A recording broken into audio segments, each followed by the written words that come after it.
Hello, I'm Rick Stivers. I'd like to welcome you to Young Martin's Reels. Today's project is going to be this True Temper. I think it's True Temper. This is the True Temper Uni-Spin 63L. And I picked this reel up. It belonged to my dad. So when we were cleaning out his stuff, we found this rod and reel combo. This reel is actually integrated into the rod itself. So it's definitely a matched set. So we're going to take this one. It does have a problem when you, there we go. It winds. It does all that like it's supposed to. The drag, well, when you try to hit the drag, it just reverse winds the handle unless you hold the handle, because the anti-reverse on the handle doesn't work. So we've got to work on that and try to see if we can get that fixed. I don't know if we've got just bound up old grease or whether we've got a broken spring. But the reel doesn't look like it's hardly ever been fished. If you look at it, it's got a few scratches from, just kind of being sitting around. But it really has that look as though it's hardly ever been fished. And so we're going to take this thing apart, clean it, service it. And the best part about it is I'm thinking, unless it's just pouring down rain tomorrow, I think that I'm going to take this rod and reel and go fishing with it tomorrow. It's going to be some bank fishing, but I went over to Randolph Air Force Base today, where I used to do some fishing over on the back containment ponds. And I looked, and the whole place is just covered in lily pads. And I thought, well, that's going to be kind of hard to fish that. But I ran into a guy out there who was fishing the lily pads. And he said he'd been catching some 7, 8, 9 pound bass out of that lake. Because hardly anybody ever fishes it anymore, and the people who do fish it put them back. So I think I'm going to go give myself a shot at that, and I'll try to film it tomorrow. I'm hoping the weather's going to be good. So let's get started on this. The first thing we need to do is separate the rod and the reel from each other. So, all right, the first thing we need to do is take out this screw right here. And you don't want to force it if it's stuck. So if you need to spray some lube on it, do so. Let it soak a little while. This one's coming right out. And there we go. Once that's screwed, there's no corrosion or anything on that. Okay, then this button should come up and out. All right, there's no cracks or anything in that, so it looks really nice.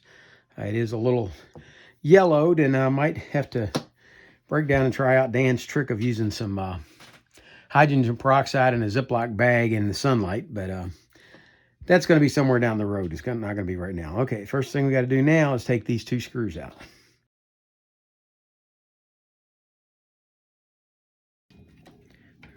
All right, now the reel should just hook out and off. There we go. Now we've got the reel separated from the rod. This rod is in really good shape. Like I said, I think I'm going to go fishing it tomorrow. It's got a few nicks and dings in the wood, but or in the cork, but overall it's in pretty good shape. So let's see what we can do from here. Let's go ahead and wind this line in. I'm going to end up stripping all this line off. This line is very old, and it's very bound up. Okay, I believe that's not working. Let's see what we got to do to take this off. I would assume that this is going to be just a click and out. There you go. All right, see the notches right here? Okay, that's gonna, there we go. There will be pins in here, and that will just sit in there. And it should go into those notches and then just rotate into place to lock in. Okay, let's get it out. Okay, yeah, see, there's no indication, no dirt or anything else in here. There's no indication whatsoever that this reel's ever been fished. Let's see if we got any dirt in here. Just dust from sitting. Okay, now we remove the drag nut, or at least I think that's what we're doing.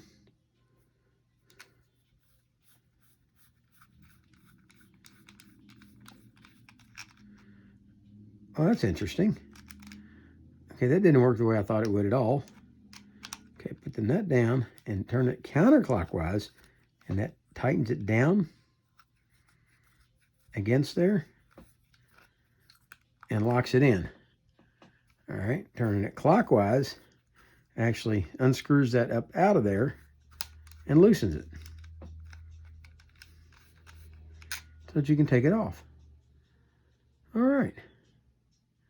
Okay. Set that over to the side. And this that takes off the rotor. And let's take a look at the rotor, see if it's in good shape. It is.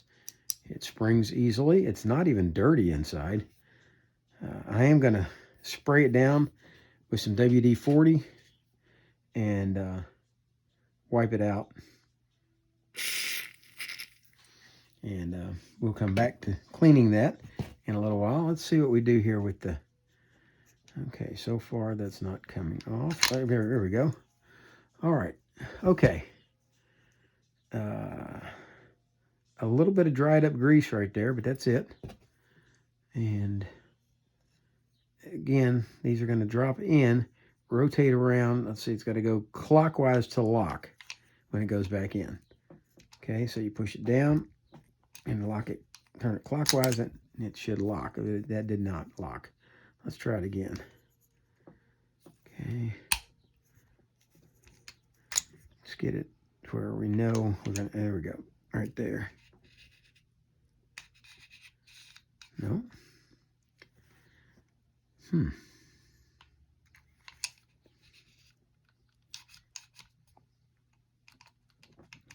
Okay, that's locked. Oh, we've got an oscillating spool. All right. That's a lot like some of the Shakespeare reels did. Okay, so that's locked. We can unlock it right there. And you can actually see it go down, go on, and lock right there. Okay, good. Okay, we'll take that off. We're going to clean that up. And let's see what we have here. Old dried grease. Not a lot of it, but some. But that's giving me an indication of what I might find in the over here with the anti-reverse. Okay, before we go too much further, let's go ahead and unscrew the anti-reverse, or sorry, the handle nut off of here.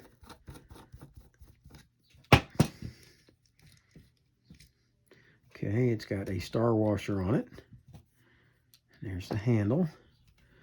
All right, let's go ahead and remove these 4 side screws.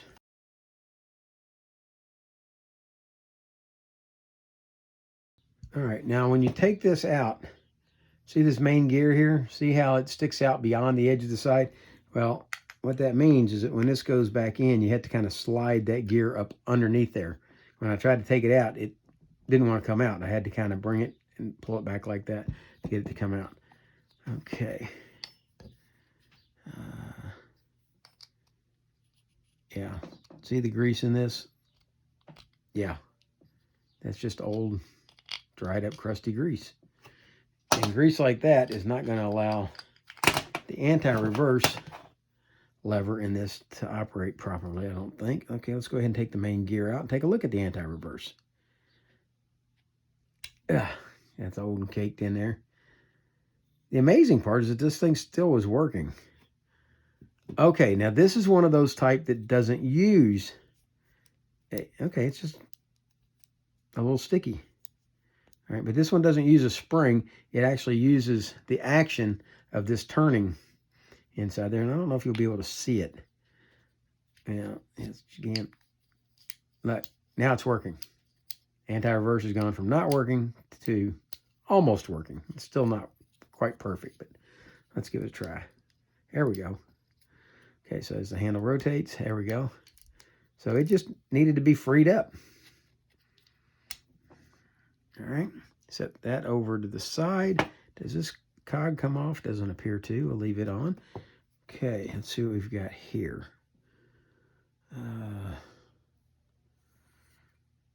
Okay, this is the oscillation or mechanism for, there we go. That comes right out. Look at the old dried up grease in that. Okay, now look at how that comes out. This flat side over here is going to be the side that fits up against this gear like this.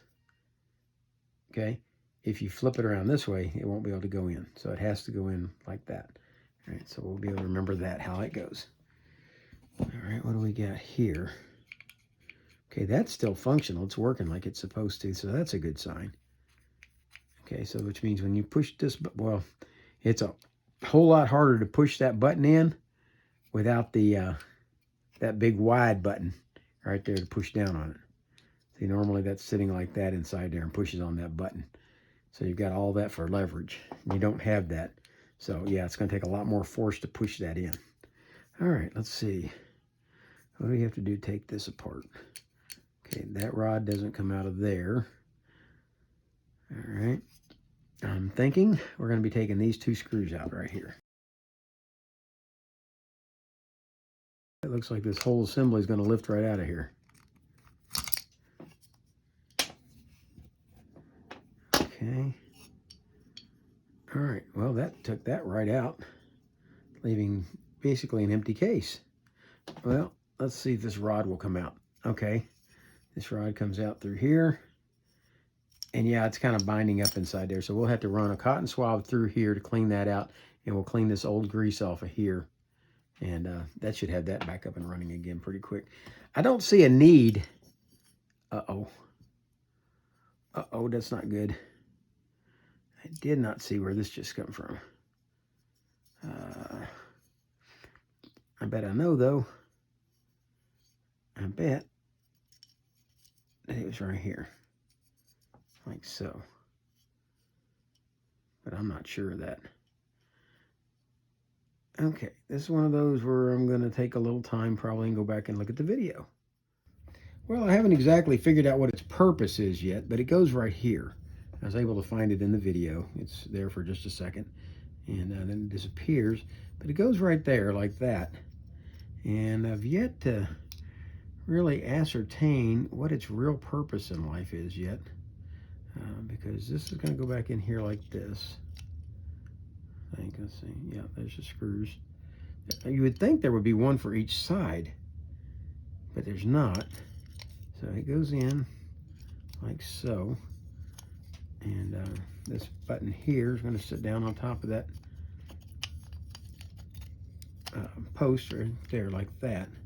Okay, with that there, okay, that arm is, that plastic piece is over there. Can't see it very well, but it rides over there.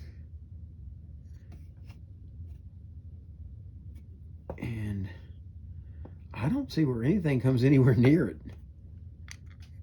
Because this piece will go on there, like so. I, for the life of me, don't see its purpose in life.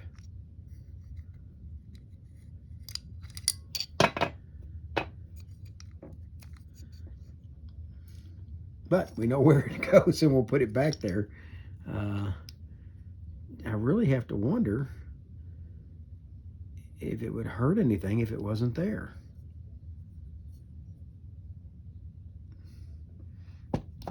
Okay, well, we'll take it out of there for now. Set it over to the side. We know where it goes. Let's see about cleaning this piece up. Okay, that looks pretty good so far.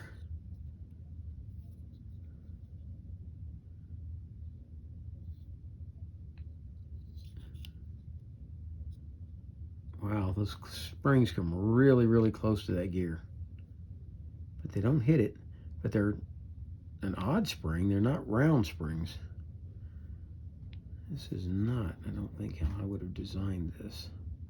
But nobody asked me to design it, did they? Okay, this piece here appears to be riveted on. So we're going to leave it riveted on. This piece, it looks like if you lifted it out right here,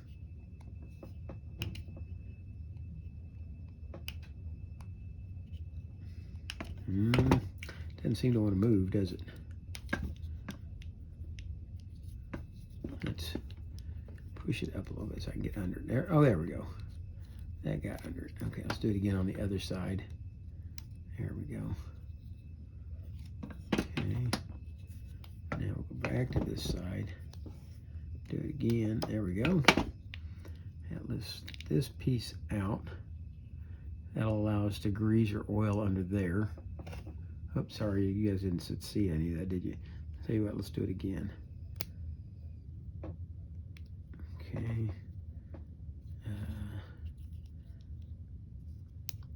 This piece should be over the top.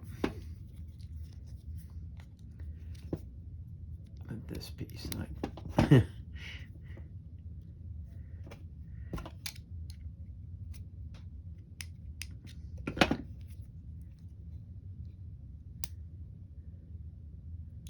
okay, it was like that. Okay, it was like that to begin with, wasn't it? All right. Okay, so to take that out, push it up, lift it slightly, and go to the other side, push it up, and lift it slightly, and that should allow that to come out and off. So you can clean it. Okay, let's see. If that's off now, then this can come out and be removed to be cleaned.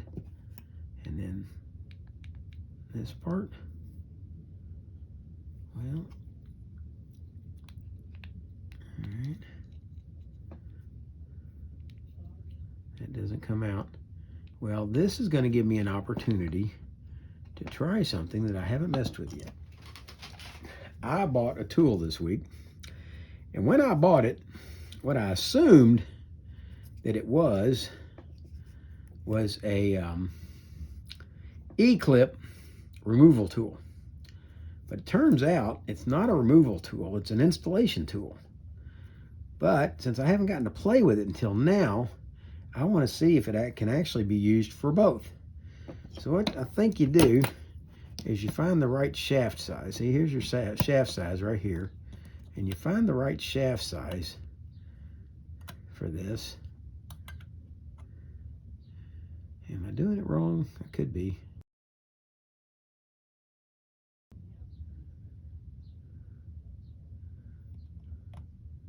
Oh yeah, that's a lot bigger.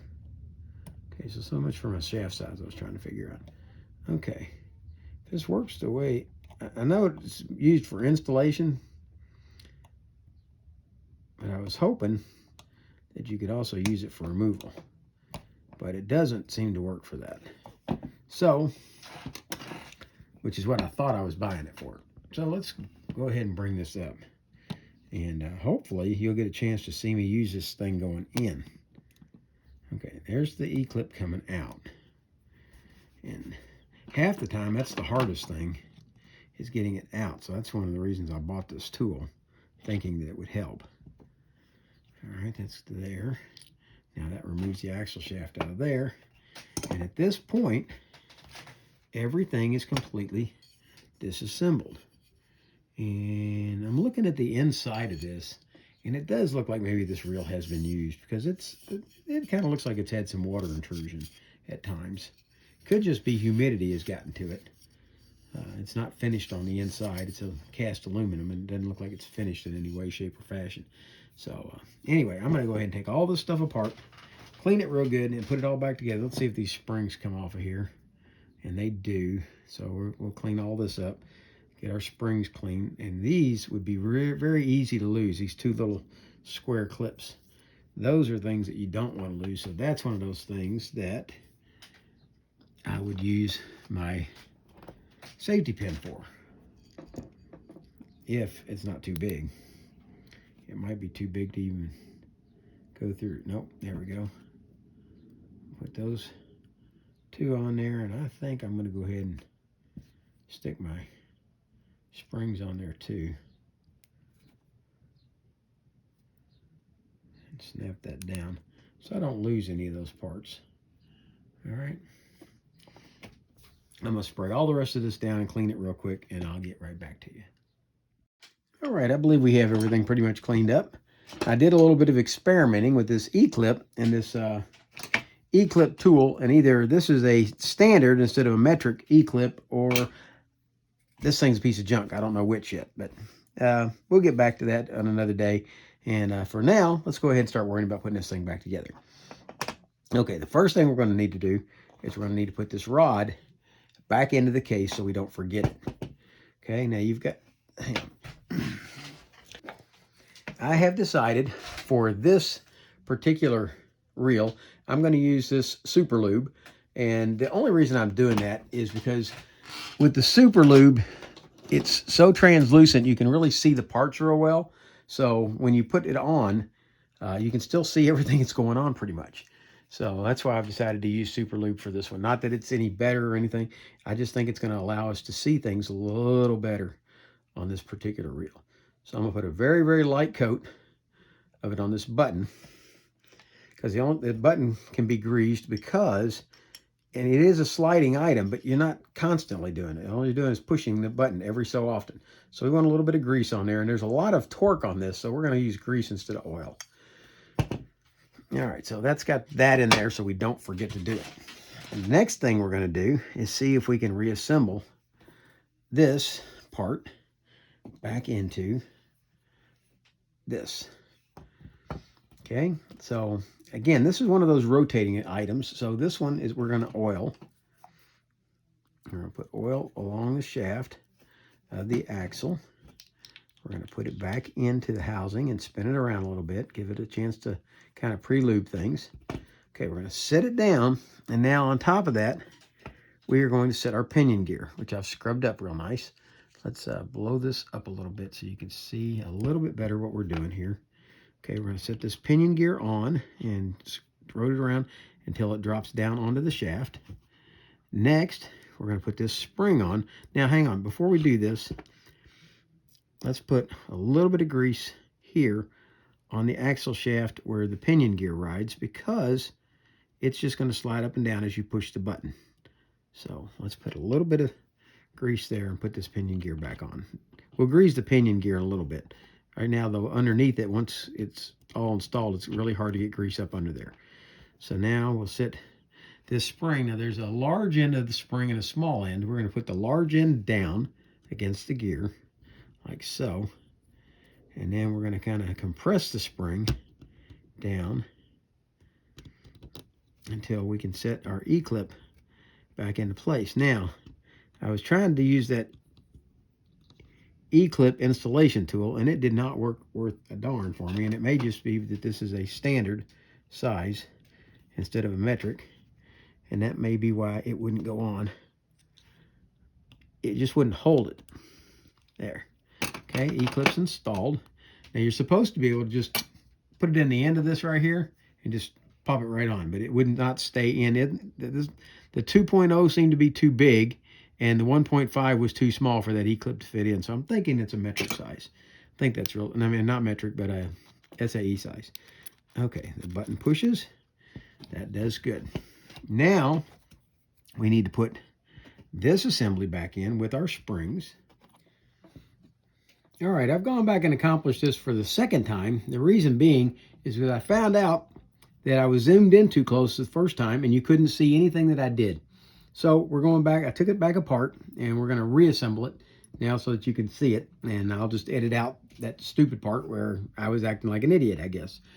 So let's see what we can do. The problem is I had it zoomed in a little bit too far. We're going to try to keep it right about there and see how that does. Okay, we're going to take this bar right here, and you've got these flat bars that have to slide on, one on each side, and they slide all the way down, right, so. Okay, and if you see grease on here already, that's because, yes, I greased it in the last one, and that's why you'll see grease left on here after I've cleaned it and put it all back together. Okay, we're going to slide the spring on. We're going to slide the second spring on. Okay, that puts both those two springs on like that. Now, the first time I did this, these were not greased, so I greased them afterwards. But we're going to put these on as though they're not greased yet so that you can see what's going on. Okay, these have got to slide into these two slots right here. And see the two metal slots right here? Not the white ones with the plastic in them, but the two metal ones. All right, that's going to slide in like so and slide all the way up against. This is what pushes our bar in. Okay, now set that down on a table like so, and let's bring this piece in, and it's going to slide in. See these two notches? There's one on each side. Okay, that's what these bars are going to fit into. So that part goes down, slide it down, and it snaps itself pretty much right in when everything's in position, just like that. Okay, And what I did is after that, I went ahead and I greased this area right here. And then I pushed up here and I greased again this area right here. And that allows that part to slide easily, like so. Then I came back and put a little grease here and here to allow this to slide easily. And I put it on the springs right here. And then I greased up the pinion gear itself.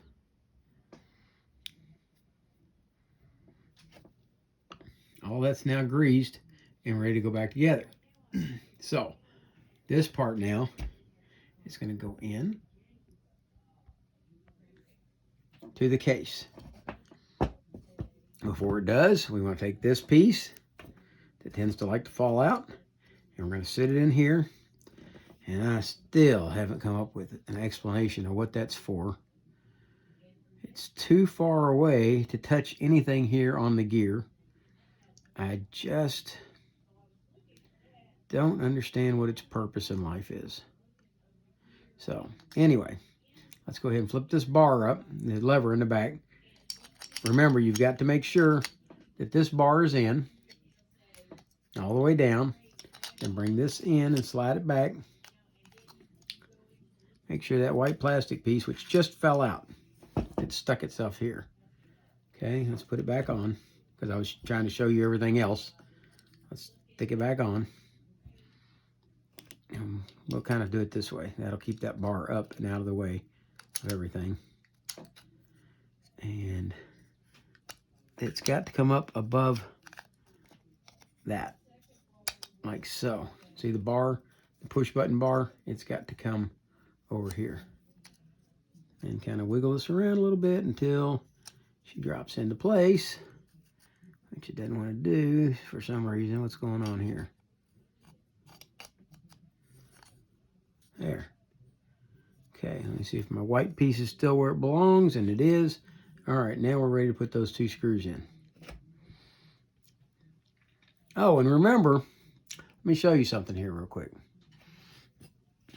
Remember these slots right here? Remember these slots? Well, they're not hooking onto a pin. They're actually hooking onto these rails right here. There's 3 of them in there. That's what that cover comes down and locks into. All right, let's go ahead and put our 2 screws in.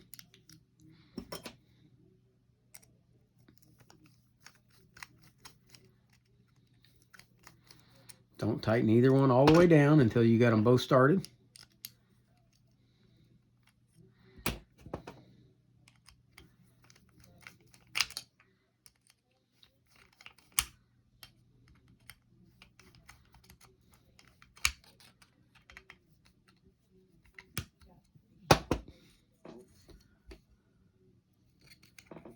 Something doesn't feel, there we go. It's like something under there didn't feel right. Make sure before you tighten it all the way down that this lever is moving freely here and that you can push this button. Okay? Then go ahead and finish tightening down your screws.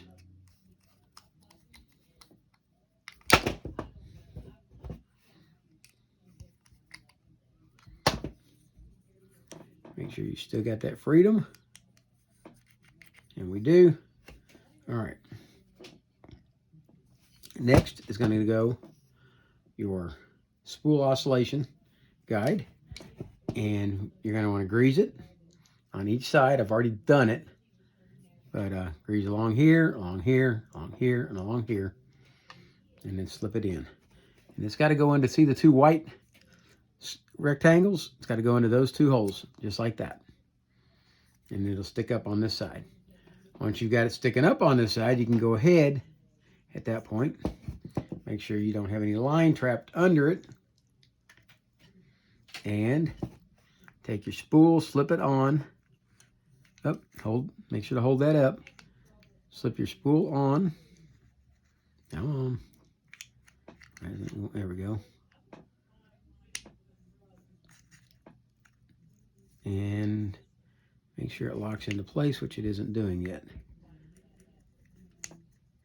There, now it's locked in. Something isn't right. There it goes. Something was catching. I don't know where, but whatever it is, it's locked in now. The spool's locked. We can unlock it. We can lock it back.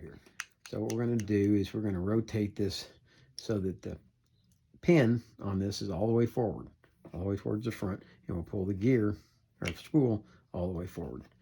And now we're going to come back and lubricate the gear. And Chris, you can put in the comments whether you think I'm using too much of this grease or not. I'm trying to get what I think looks like a decent coat on there without getting too much. But it just seems like I use an awful lot of this grease when I'm doing one. Okay, we've got that forward. We got the pin forward. And I'll let it rotate. So let's bring it around again until it's forward. There we go. We're going to, oh, there's a hair in there. There we go, probably a cotton fuzz. Okay, we're going to slide this forward. Drop it down. And now, if we've got it in the right place as we rotate this, yeah, see, the spool's going to go up and down. All right. And we'll go ahead and put the screws in it.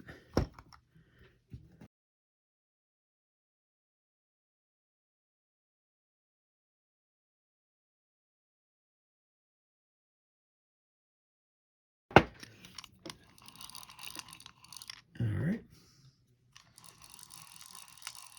That looks pretty good so far. Let's go ahead and clean this out real quick. I sprayed it with WD-40, but I never did clean it out.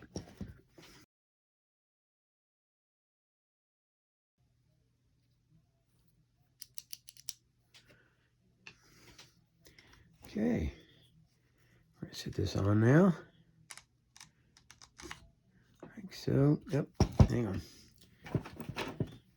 Need to scrub a little tarnish off of the rotor itself. Slide that down.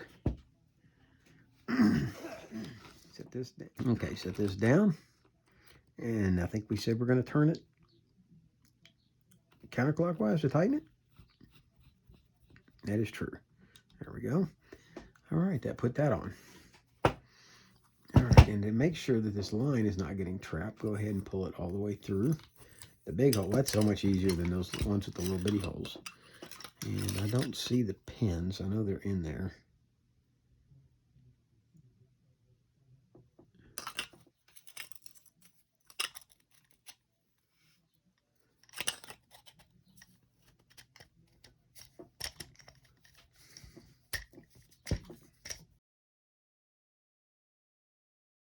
There we go. Okay. All right.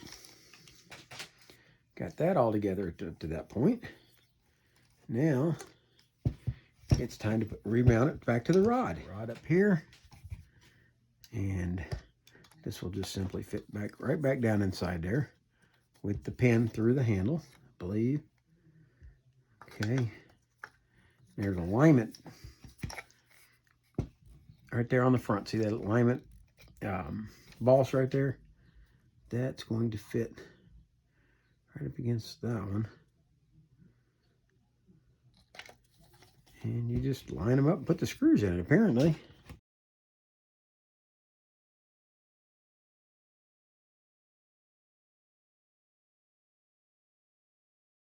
Thing left now is set the pin back in place. Well, now I know why it didn't like to fit. I put it on backwards.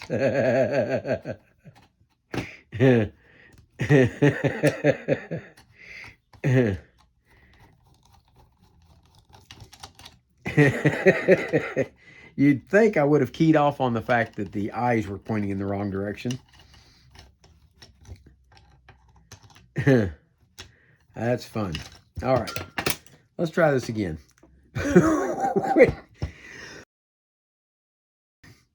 When you go to put this on, make sure that your hole over here, that's where your button's going to go, is on the opposite side from the reel itself. So flip the reel over this way.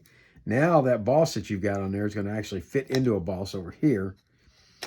And everything should fit snugly in there. No wobbling about. All right. Flip the rod over. Now you see the pin is sticking up like it should. Oh my goodness. That's what happens when I do things near the end of my day instead of at the beginning, I guess.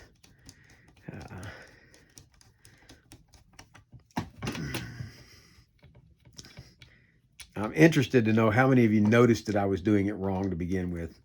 If you did, leave a comment in the comment box. Now that's all on there and it's all snug like it's supposed to be. Now we're ready to put the button on. Button slides in like so. And we're going to slide the screw in. And this doesn't look like a screw that you want to lose. It's kind of a specialty screw. So make sure you hang on to it and put it somewhere where you know where it's at until you need it. Tighten the screw down. Okay, now we've got the button. Okay, we've got line. Good. We've got, hey, look, we have anti-reverse now. Does that mean our drag works properly? Yes, it does. Can we loosen it? Let's see. This drag gets tighter as you turn it counterclockwise and loosens as you turn it clockwise. Okay. There we go. All right. I think what I'm going to do is, I think if the weather permits tomorrow, it's supposed to be pouring down rain, but if the weather is permitting, I'm going to change the line tonight, and I'm going to go try doing some spinner fishing at Randolph's Base Ponds tomorrow and see if I can't land me one of them big bass out there. And I'm going to do that on camera, so you guys will be with me, and I'm hoping that's where we go. So that's the only thing left to do is put a drop of oil or two in the handle over here in the knob, get it spinning. And I have never ever fished a Uni-Spin. To be perfectly honest, when I picked it up at my dad's, I was astounded. I had never seen one before. I thought it was really neat. There was actually two of them there. I ended up with one and my sister ended up with the other one. She took it home, and I think she actually got the valuable of the two. This one seems to sell for like $70, and the other one, I don't remember what color it is. I think hers was green, but I think hers sells for like $100 and some. That I want to fish this thing. I've never fished anything like it. It looks like it would be just as simple as can be. You know, you push the button, doo, and I want to see how it works. I want to see if I can be at least a reasonably bit accurate with it. And I think I'll put 10-pound test line on it. If you look, it still has the sticker on the side. It says it is spooled with 10-pound trilene line. I don't know if you can read that or not. Let's see. Load up here. And I'm going to put some 10-pound trilene line back on it and take it fishing and see how she does. Anyway, that's the True Temper Uni-Spin 63L. Integrated fishing rod, spinning reel. I think it's a great idea. I love the way it's made. I think it's really cool. The problem with it is, and I'm sure the reason it did not do well popularity-wise, is fishing is such a specific to the person thing. You know, you like this rod, but you like this reel. You know, that's just the way people are. And when you marry the two up together and say you have to fish this rod with this reel, people don't like to be told what to do. So maybe that's why this didn't do all that well. But I'm going to give it a shot. I hope you liked the video today. If you did, please hit the like button. If you didn't hit it, didn't like it, please hit the dislike button and tell me what you didn't like about it. And for now, that's Rick Stivers, the Young Martin's Reels, signing out.